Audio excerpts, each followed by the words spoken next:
Mi amore, Marshall Dope.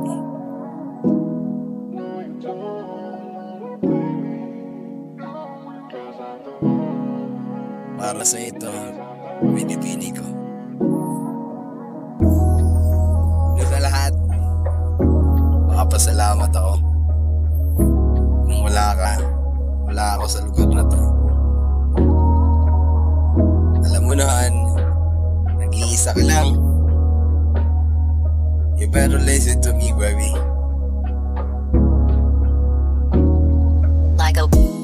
Nung nakilala kita, ako'y napatulala. Nabikani agad sa taglay mong ganda na tinaasahan na makakausap kita. Di na malayo na mahumaling talaga ako sa boses at kasimplihan na taglay mo. Di ko nakita sa loob ng ilang taon na malagi ako sa loob na kung saan kausap ko ay ang sarili ko na tinatanong kung mananatili ba ako sa ganitong sitwasyon. Basta ang alam ko lang na ikaw na talaga ay yung babae na pag-aalayan ko ng segundo, minuto at oras sa buhay kong ito. Kasi ibang-iba ka sa mga nakilala, di tulad nila puro forma lang talaga. At hindi pag-aaksayahan ng oras na makasama ka.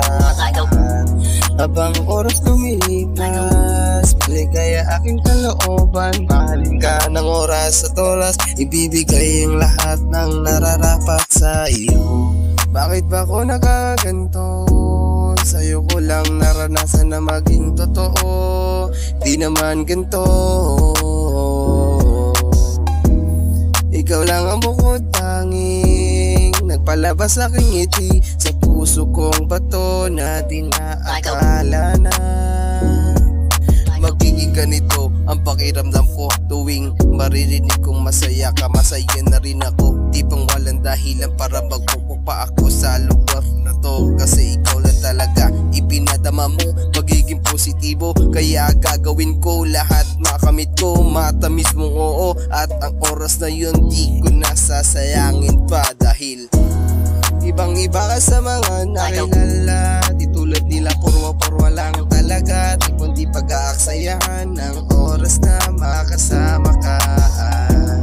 Habang oras lumilipas, maligaya aking kalooban. Mahalin ka ng oras at oras, ibibigay ang lahat ng nararapat sa iyo. Kakaiba ka sa mga nakilala, di tulad nila purwa lang talaga. Di kundi pag-aaksayahan ng oras na makasama ka. Habang oras lumilipas, maligaya aking kalooban. Mahalin ka ng oras at oras, ibibigay ang lahat ng nararapat sa iyo.